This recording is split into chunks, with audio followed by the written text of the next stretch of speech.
good, y'all? This is your boy Black G92. Now, for this afternoon, I'm going to do a reaction to another Watch Mojo countdown video titled Top 10 Best Horror Movies of the Last Decade, which, of course, by title itself, which was posted December 13th, 2019. Pretty much a compilation of all the horror films that came out from like between 2010 and 2019. So I'm going to go ahead and see what titles is going to be in this countdown about 3, 2, 1. Nothing really stays with you like a good scare at the movies. Yeah. Hey guys, Noah from Watch Mojo here, and today we're counting down our picks for the top 10 horror movies of the decade.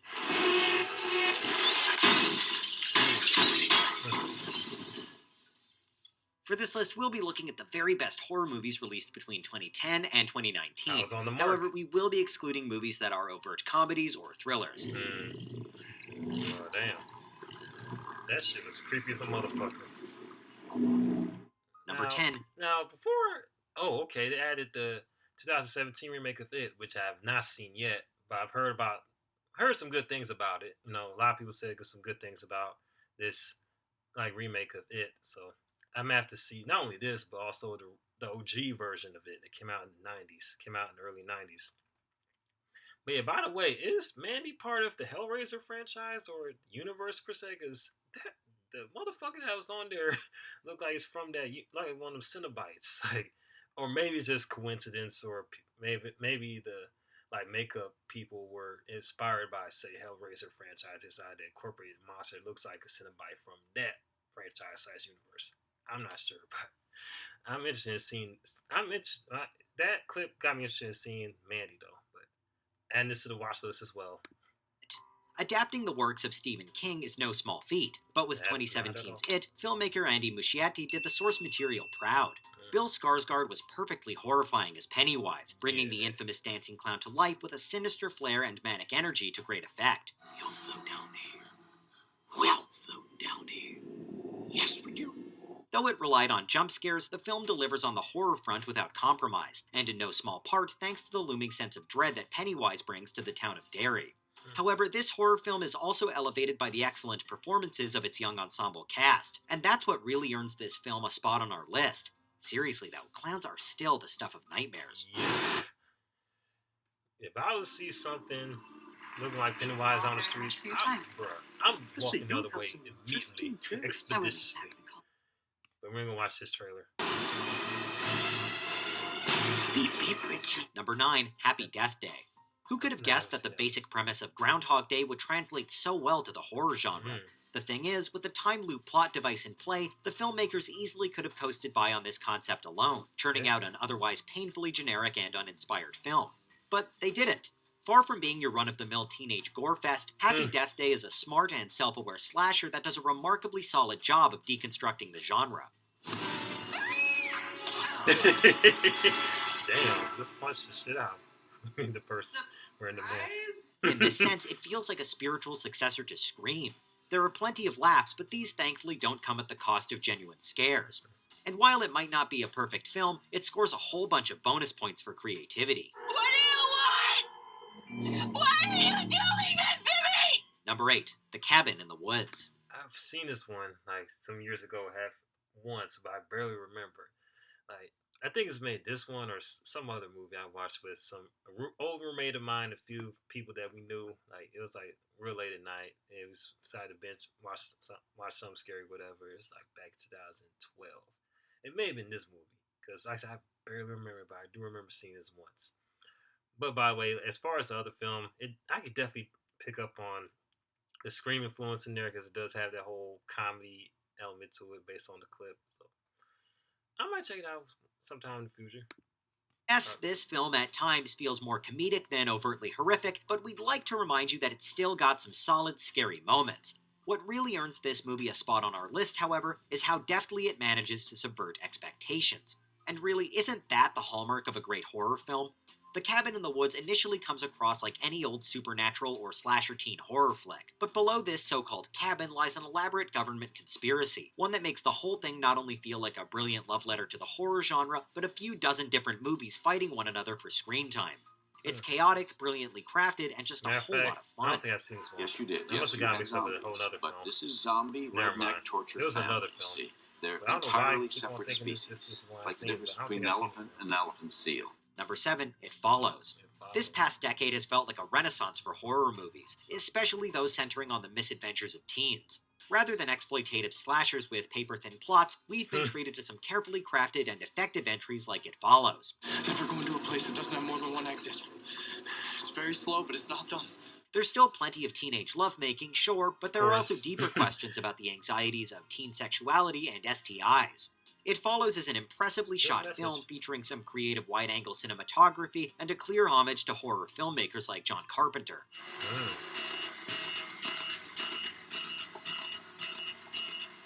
That old lady looks creepy as hell.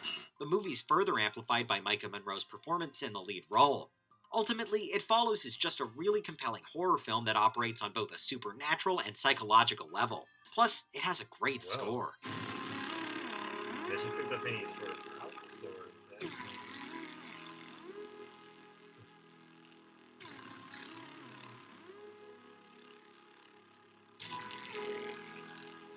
Number 6, The Witch. Period piece horror films are hard to pull off. They're In order to very really hard. get under a viewer's skin, we need to somehow relate to the setting and the experiences of the characters on the screen. Yep. We are children of sin all. Yet I tell thee, I have raised up no witch in This this movie's house. creepy as hell. Let us pray. Then we need fear nothing. It's safe to say that most cinema goers aren't a farming family living in New England in the 1630s. Yet filmmaker Robert Eggers managed to craft a deeply unnerving film, one that Yes. scares with ambience, psychological dread, and off-screen threats rather than cheap scares.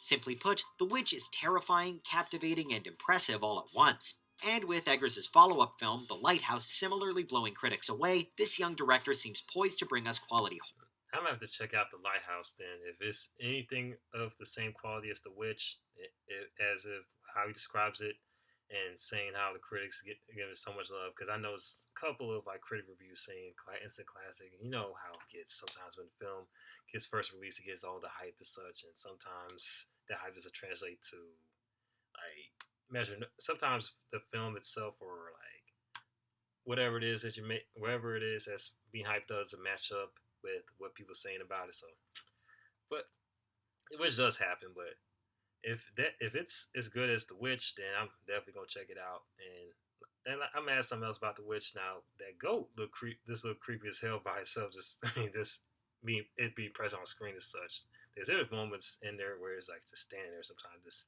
doing no type of shit, and the close-ups on the goat, and of course other moments in the film as well. So very, very effective, and the director did a really good job capturing the whole like this whole melancholic atmosphere of the time period of the 1630s. Films for decades to come. How long have we been on this Very rock? bold statement. 5 weeks? 2 days? Help me to recollect. Number 5, A Quiet Place. Who Heard a knew lot John about this Krasinski film. had it in him? Best known as the lovable Jim Halpert from The Office, Krasinski has proven himself to be quite versatile in the years since, but no move has been more surprising than his foray into directing horror. Fuck. My dad's the devil. I'm taking him down. And old dude did the right thing by taking the son away from that old man screaming. You know how it is. That's the appropriate response. A Quiet Place takes a solid premise, a world overrun by blind monsters who hunt via heightened sense of hearing, and mines it for all it's worth. The sound design is used masterfully, drawing you into the world of the film and making you fear the slightest pin drop.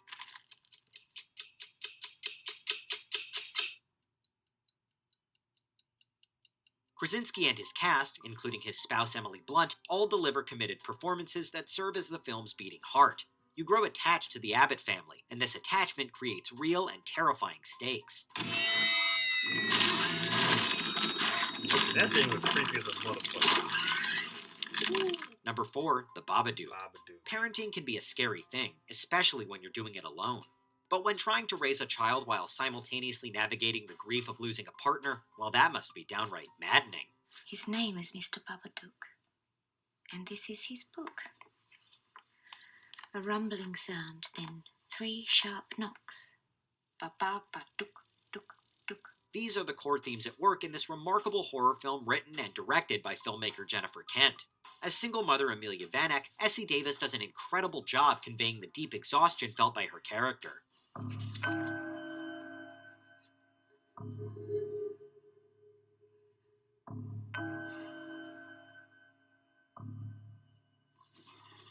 This is a thoughtful, provocative, and thoroughly human horror film that also has one of the most original and unconventionally scary movie monsters in recent memory. Director William Friedkin, director of The Exorcist, went so far as to say that he had, quote, never seen a more terrifying film.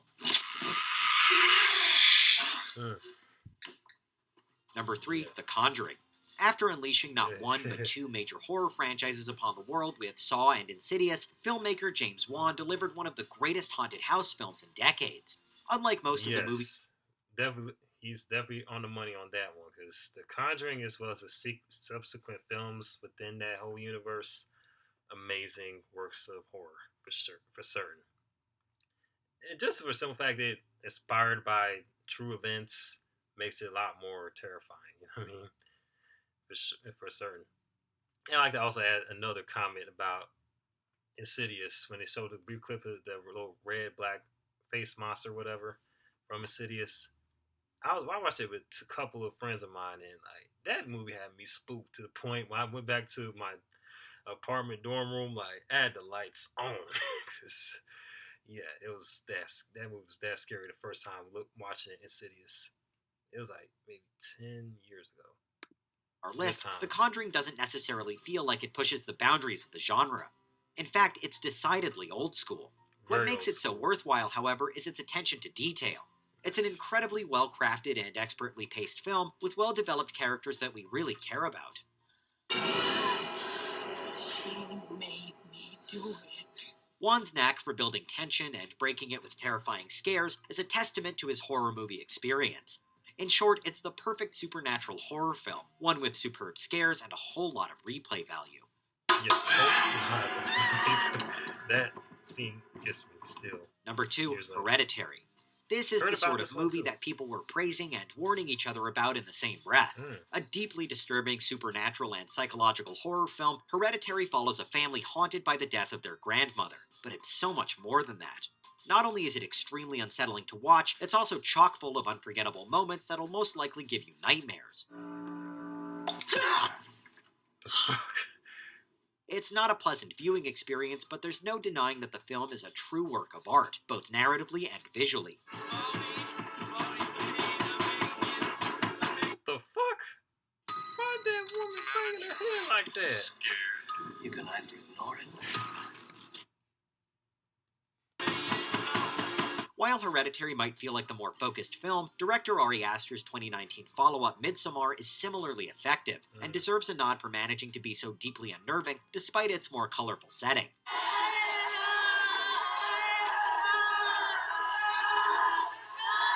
Okay, so I know I wasn't the only one at the office who was a little bummed out that Hereditary was only a number 2 pick and not our number 1 pick. Is that a hot take? I don't even know anymore at this point. Anyways, see if you can guess what our number 1 pick will be during these honorable mentions. So you never think about it then? Think about what? Being with a girl? Ooh, you're next. Awesome movie. They should put that at number 1. I'm scared. They should put this at number 1 too. How you not put Halloween 2018 at number 1? The police are coming back. They've come and gone. Well, that's what concerns us, man. Just want that gun out of the picture. Y'en a déjà un qui va abandonner. Hé, t'as passé le concours pour faire plaisir à tes parents? Non, mais moi je crois que c'était fini. Mais tu sauras bien assez vite quand ça sera fini, mon vieux. Allez, rentre dans le rang. Rentre dans le rang.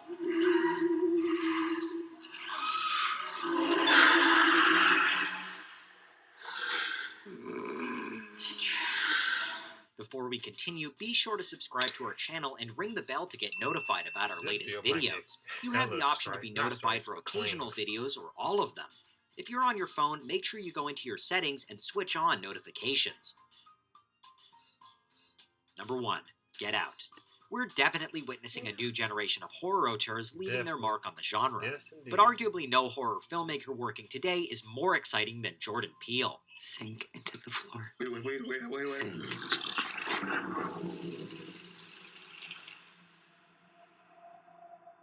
His highly anticipated second feature, Us, solidified his status as one of the most influential voices in the genre, but it's his directorial debut, Get Out, that we believe to be the finest horror film of the decade.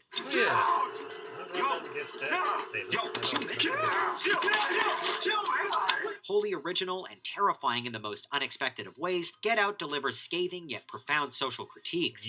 It's particularly effective at highlighting liberal racism. Not only that, but Get Out is also a tightly crafted film, expertly shot and well-paced. Add to that a uniquely unnerving ambience and great performances all around, and you've got a modern horror masterpiece. Oh yeah. I told you not to go there. So what do you guys think? Do you guys agree with our number one pick?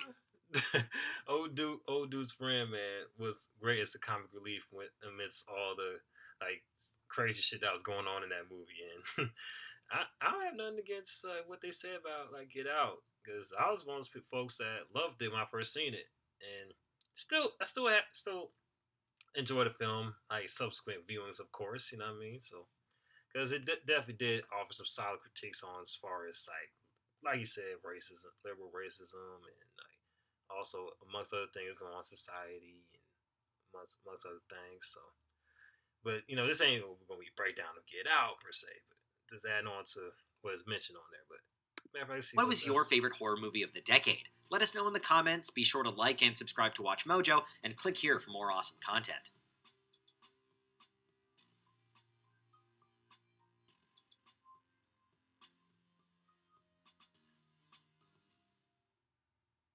Alrighty, and that was top 10 best horror movies of the last decade. But still, though, they should have put Halloween 2018 at number one.